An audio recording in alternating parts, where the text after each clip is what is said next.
Now for our What in the World segment. Here's the traditional funny shirts class photo from APEC, last week's Asia-Pacific Economic Cooperation Summit. The presidents of China, Mexico, Russia, and many others were in Bali, Indonesia. On the far right, tucked away, you see John Kerry, the U.S. Secretary of State. Where is President Obama? Good afternoon, everybody. Well, he was stuck in Washington, of course, dealing with the government shutdown and threats of default. Obama missed not only APEC, but also ASEAN, the Association of Southeast Asian Nations Summit, as well as planned visits to Malaysia and the Philippines. For Asians, the symbolism was clear. The United States was struggling to get its house in order. And perhaps to highlight a contrast, China was present in full force, putting on an exhibition of power and diplomacy. President Xi Jinping attended the APEC meeting and then made special trips to Malaysia and Indonesia. The Premier Li Keqiang attended the ASEAN meeting and traveled to Thailand. Consider the deals that were struck last week. President Xi promised to triple his country's trade with Malaysia within 4 years. In Indonesia, he promised tens of billions of dollars in investment. And he courted Australia's new Prime Minister, Tony Abbott, to whom he promised more trade and more cooperation in technology and energy. It's not just trade. A new report from the nonprofit RAND Corporation outlines the dramatic escalation of China's foreign aid. In 2001, Beijing spent $1.7 billion on foreign aid. By 2009, it was spending nearly $125 billion.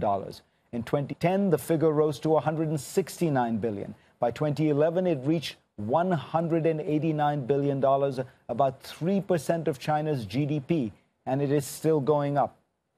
The money trail points to a country flush with cash, looking to snap up resources and opportunities around the world. What has been less clear in the last 2 years is the effectiveness of Beijing's foreign policy. As the Chinese scholar Zheng Wang points out, not a single member of China's 7-member standing committee, the pinnacle of power in Beijing, is a foreign policy expert. The country's foreign minister doesn't make it into Beijing's 25-person Politburo. And China has made several missteps in the past 3 years. It escalated territorial disputes with Japan, the Philippines, and Vietnam.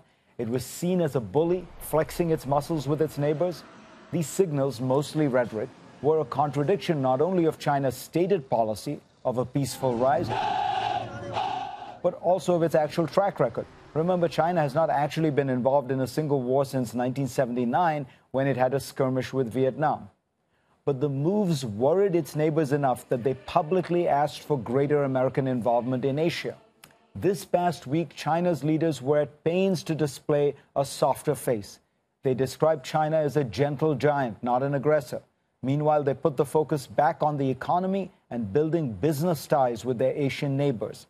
As Li put it last week, we should make the pie bigger and share this pie with our people.